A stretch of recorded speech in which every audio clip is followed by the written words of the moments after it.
gimana fokus? Bismillahirrahmanirrahim. Assalamualaikum warahmatullahi wabarakatuh. Waalaikumsalam warahmatullahi wabarakatuh. Kami dari kelompok 5 dengan saya sendiri Syafira Zulfaza sebagai moderator yang akan memandu acara presentasi pada hari ini. Dan rekan saya Denanti Nurintani dengan NIM akhir 14 sebagai notulen, dan presentator kita yaitu Risma Amalia Rahmanti dengan NIM 10. Sebelumnya saya akan bertanya apakah kabar teman-teman di sini baik? Baik. Dan siap untuk mendengarkan presentasi? Ya. Tanpa berlama-lama saya akan mempersilahkan presentator kita untuk menyampaikan apa yang akan dipresentasikan. Kepadanya saya persilahkan. Terima kasih pada moderator sudah mempersilahkan waktu dan tempatnya kepada saya. Ya. Sebelum memasuki materi, saya bertanya kepada teman-teman, apakah semuanya dalam keadaan baik?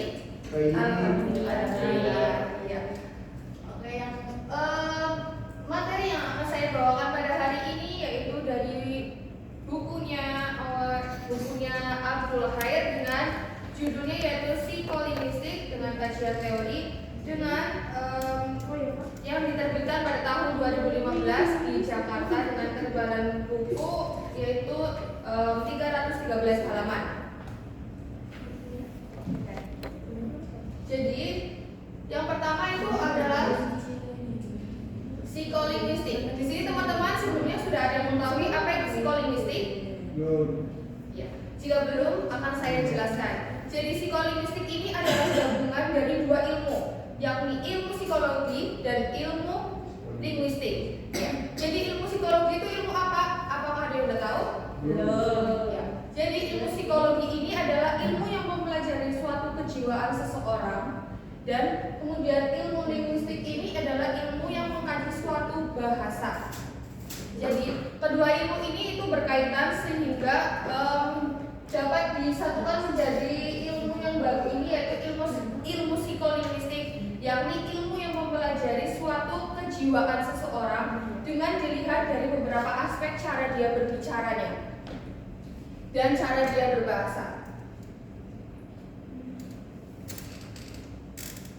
Jadi psikolinguistik ini itu ilmu yang mencoba mengkaji, menguraikan proses-proses psikologi yang berlangsung ketika seseorang itu mengucapkan sebuah kalimat. Dan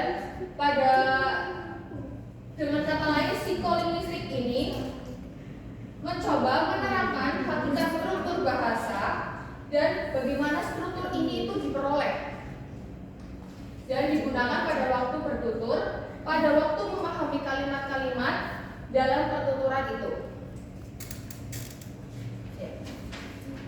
Selanjutnya, psikolinguistik ini memiliki subdisiplin. Ada 5 subdisiplin psikolinguistik. Yang pertama itu adalah psikolinguistik teoretis. Psikolinguistik ini membahas bahasa yang berkaitan dengan proses mental manusia dalam berbahasa. Kemudian ada juga psikolinguistik perkembangan. Psikolinguistik ini itu mengkaji proses pemahaman bahasa pertama kita yaitu bahasa ibu, dan bahasa kedua kita yaitu yang biasa kita dengar itu dari bahasa daerah ya. Kemudian yang ketiga, psikolinguistik sosial. Psikolinguistik ini mengkaji suatu aspek-aspek sosial bahasa. Jadi aspek-aspek sosial ini bisa kita temukan dalam suatu lingkungan masyarakat. Kemudian yang keempat, ada psikolinguistik pendidikan. Ini mengkaji aspek-aspek pendidikan secara umum yang biasa kita temukan di suatu perguruan ya, seperti SD, SMP, SMA ataupun perkuliahan. Kemudian yang terakhir, subdisiplin psikolinguistik yaitu adalah neurologi, yaitu mengkaji hubungan antar bahasa, berbahasa dan otak manusia. Jadi cara dia berbicara dan itu akan menentukan bagaimana cara kualitas berbahasa orang itu bagus atau tidaknya. Kemudian selanjutnya sejarah perkembangan psikolinguistik.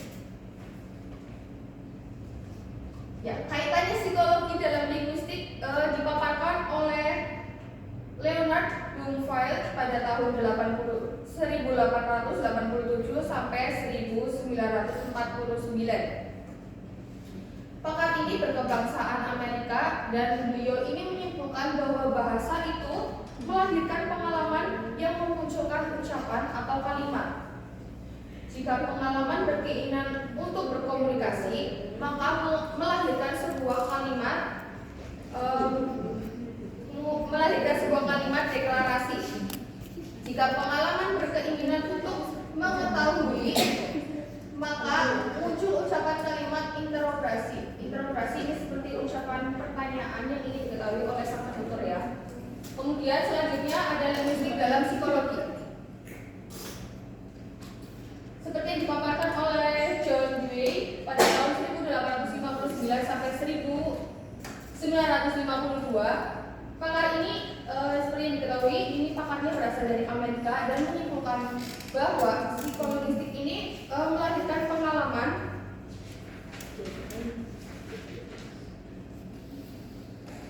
berdasarkan prinsip psikologi yang dapat menentukan hubungan antar kata-kata berkelas seperti adverbial dan preposisi di satu pihak dengan kata-kata berkelas nomina dan adjektiva di pihak lainnya. Kemudian selanjutnya kita akan memasuki linguistik itu sendiri. Linguistik itu kan bahasa. Jadi di sini kita harus mengetahui apa itu hakikat bahasa. Nah, di sini bahasa adalah suatu sistem lambang bunyi yang bersifat arbitrer dan konvensional. Apa itu arbitrer dan konvensional? Apakah teman-teman ada yang tahu? Belum. Ya, jadi bersifat bebas dan sesuai kesepakatan ya. Kemudian sifat-sifat ini itu ada di sekitar kelompok anggota masyarakat yang digunakan untuk berinteraksi dan mengidentifikasi diri. Jadi bahasa itu digunakan untuk cara kita berkomunikasi dengan orang-orang sekitar, kemudian cara bertukar informasi dan sharing. Kemudian dengan begitu bahasa ini tersusun dari sejumlah subsistem seperti fonologi, sintaksis dan juga leksikon. Kemudian selain mengetahui hakikat bahasa, bahasa juga memiliki fungsi tentunya. Apakah ada yang tahu teman-teman fungsi bahasa di kehidupan kita untuk apa? Untuk komunikasi. Ya, untuk komunikasi ya. Sebagai alat menyampaikan pesan dan sebagai pengungkapan ekspresi batin, bahasa ini digunakan untuk berkomunikasi, untuk menyampaikan keluh kesah kita itu seperti apa dan permasalahan-permasalahan perkaraan dan suatu keadaan di diri kita itu. Selain itu juga berfungsi sebagai daya pengaruh terhadap penutur lain. Daya pengaruh terhadap penutur lain itu seperti apa contohnya? Semisal kita itu ada yang kita inginkan, seperti orang ini tidak menginginkan akan hal itu, tetapi kita dapat membujuknya. Dengan begitu orang tersebut dapat terpengaruh oleh ucapan yang kita lontarkan ya. Nah, ini termasuk juga dalam fungsi bahasa. Kayak nama lainnya menghasut seperti itu.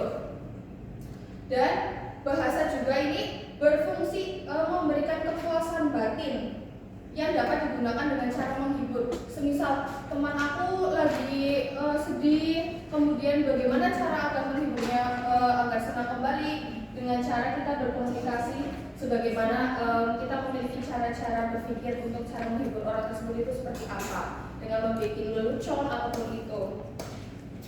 Kemudian ada struktur bahasa. Bahasa juga memiliki struktur dan struktur dalam dan struktur luar. Struktur dalam yakni struktur kalimat itu secara abstrak yang berada di dalam otak penutur sebelum kalimat itu diucapkan. Sedangkan struktur luar adalah struktur kalimat itu ketika diucapkan yang dapat kita dengar atau bersifat konkret. Ini konkret ya. Jadi kalau yang misalkan struktur dalam itu sebelum kita mengucapkan kita berpikir terlebih dahulu apakah ucapan yang akan saya berikan kepada seseorang ini itu dapat dimengerti atau akan menyakiti hati seperti itu. Nah kemudian yang untuk struktur luarnya itu seperti setelah kita mengucapkan itu dan kita melihat aksi efek yang diberikan oleh penutur lainnya, apakah dia maksud akan ucapan yang kita berikan atau tidak. Kemudian selanjutnya ada cara proses berbahasa. Di sini cara proses berbahasa ada dua, yaitu secara produktif dan juga reseptif. Secara produktif itu bagaimana? Yakni itu secara berlangsung pada diri pembaca yang menghasilkan kode-kode bahasa yang bermakna dan berguna. Kemudian yang proses reseptif ini berlangsung pada diri berlangsung pada diri pendengar yang menerima kode-kode bahasa yang bermakna berguna untuk menyampaikan pembicaraan yang disampaikan oleh penutur ya. Lalu setelah mengetahui hakikat, struktur, proses, kemudian kita harus juga mengetahui hubungannya bahasa berpikir dengan berbudaya, yakni berbahasa, berpikir, dan berbudaya memiliki keterkaitan antar satu sama lain. Mengapa? Karena kebudayaan adalah milik suatu masyarakat, sedangkan pemikiran adalah milik perseorangan. Anggota-anggota masyarakat yang memiliki kebudayaan yang sama sering sekali memiliki pemikiran atau pandangan hidup yang sama. Maaf, kemudian selanjutnya untuk lebih menekankan psikolinguistik, ada beberapa teori-teori yang saya lampirkan oleh pakar-pakar, oleh satu pakar, yaitu saya mengambil pakar Noam Chomsky. Dengan beliau ini melampirkan 4 penggunaan bahasa, yakni yang pertama yaitu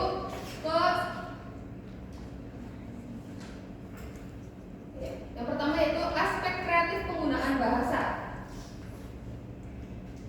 Perilaku linguistik yang biasa, bebas dari rangsangan, bersifat mencipta dan inovatif.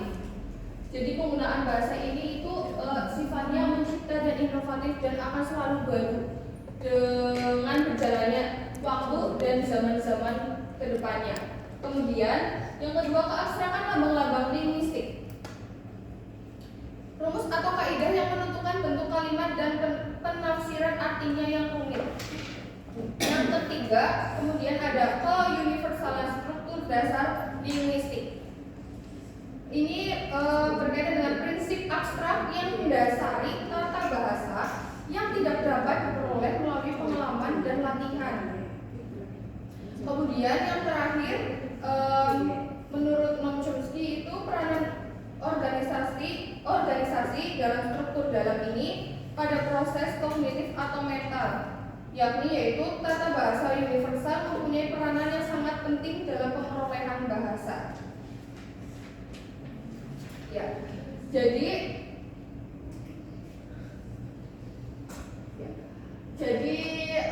ini presentasi yang saya sampaikan itu terkait psikolinguistik itu seperti apa, struktur bahasanya dan juga fungsi-fungsinya.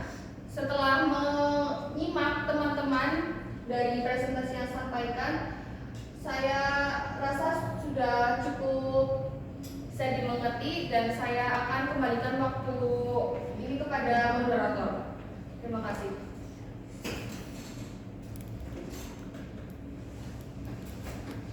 Terima kasih kepada presentator kita yaitu Mbak Risma atas rangkuman atau pembelajaran yang telah disampaikan. Kemudian dari presentasi barusan, apakah teman-teman ada yang ingin ditanyakan, ada yang belum mengerti dan lain sebagainya, silahkan ditanyakan dengan cara mengangkat tangan dan menyebutkan nama serta NIM-nya. Silahkan. Ya, silahkan Mbak. Saya Arifasi Nur Sabrina dengan NIM akhir 18, izin bertanya kaitannya dengan disiplin linguistik dan disiplin psikologi. Apakah seorang pakar harus memenuhi kualifikasi dalam menekuni bidang tersebut? Jika ada, tolong sampaikan. Terima kasih. Kemudian ada lagi untuk pertanyaan pertama ditampung dulu. Silakan, Mbak. Ya, saya Delta Syafariatunusa dengan NIM akhir 05. Izin bertanya kepada Mbak Risma, pada bab 1 yang tadi telah dipresentasikan, psikolinguistik ini memiliki beberapa subdisiplin. Nah, salah satunya psikolinguistik dalam pendidikan. Bisa dijelaskan untuk cara kerjanya seperti apa? Terima kasih.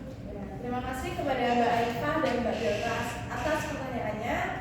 Untuk persiapan kita diberi waktu berapa menit atau bisa langsung dijawab? Ya, saya ingin menjawab untuk pertanyaan dari Mbak Delta.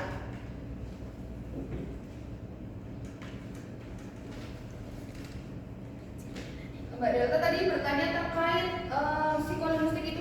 psikolinguistik pendidikan itu bagaimana cara kerjanya kan? Oke. Jadi ini termasuk dalam subdisiplin psikolinguistik yang mengkaji aspek-aspek pendidikan secara umum dalam pendidikan formal di sekolah. Pendidikan formal di sekolah itu ya seperti ya SMP, SMA ataupun SMK seperti itu. Dan contohnya ini cara kerjanya itu umpamanya peranan bahasa dalam pengajaran membaca, pengajaran kemahiran berbahasa, dan pengetahuan mengenai peningkatan kemampuan berbahasa dalam proses memperbaiki kemampuan menyampaikan pikiran dan perasaan. Jadi cara kerjanya ini seperti yang bisa kita lihat pada guru-guru di sekolah pada umumnya. Seperti beliau pasti saja memberikan materi-materi untuk siswa-siswinya membaca, dan ini juga termasuk dalam pelatihan literasi yang akan nantinya meningkatkan perkembangan kemampuan kognitif siswa-siswa di sekolah tersebut dalam kemampuan berbahasanya, dalam memperbaiki juga kemampuan penyampaian pikiran dan perasaannya. Seperti itu Mbak Delta. Apakah bisa dipahami atau ada yang ingin ditanyakan kembali? Sudah cukup. Terima kasih. Baik. Kemudian saya akan menjawab pertanyaan dari Mbak Arifah. Bertanya mengenai kualifikasi seorang pakar, itu adakah kualifikasi yang harus atau syarat yang harus ditempuh agar menjadi pakar dalam bidang linguistik dan psikologi ini? Tentunya ada. Yang pertama yaitu pakar tersebut harus bisa menerangkan bagaimana perilaku bahasa dalam kehidupan sosial. Jadi bahasa yang digunakan dalam kehidupan sosial itu seperti apa, dan pakar tersebut harus bisa menganalisisnya kemudian menyampaikannya.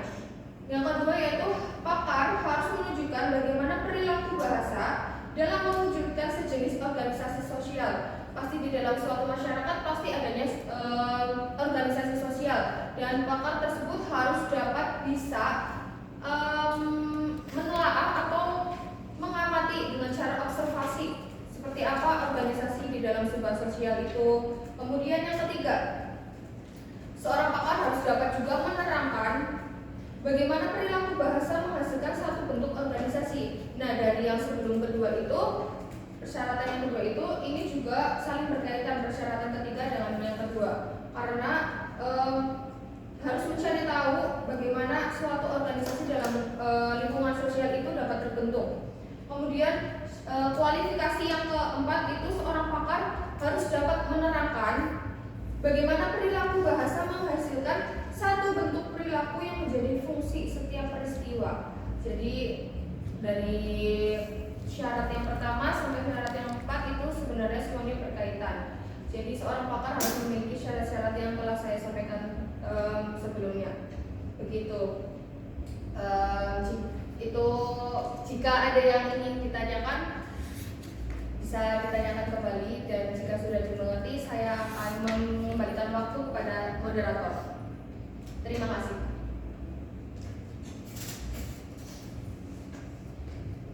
Ya, alhamdulillah tidak terasa kita sudah di penghujung acara presentasi hari ini oleh kelompok 5, dan terima kasih atas perhatian teman-teman semua dalam memperhatikan kami. Sekiranya ada kesalahan datangnya dari saya sendiri, dan apabila ada kelebihan datangnya dari Allah Subhanahu wa taala. Terima kasih.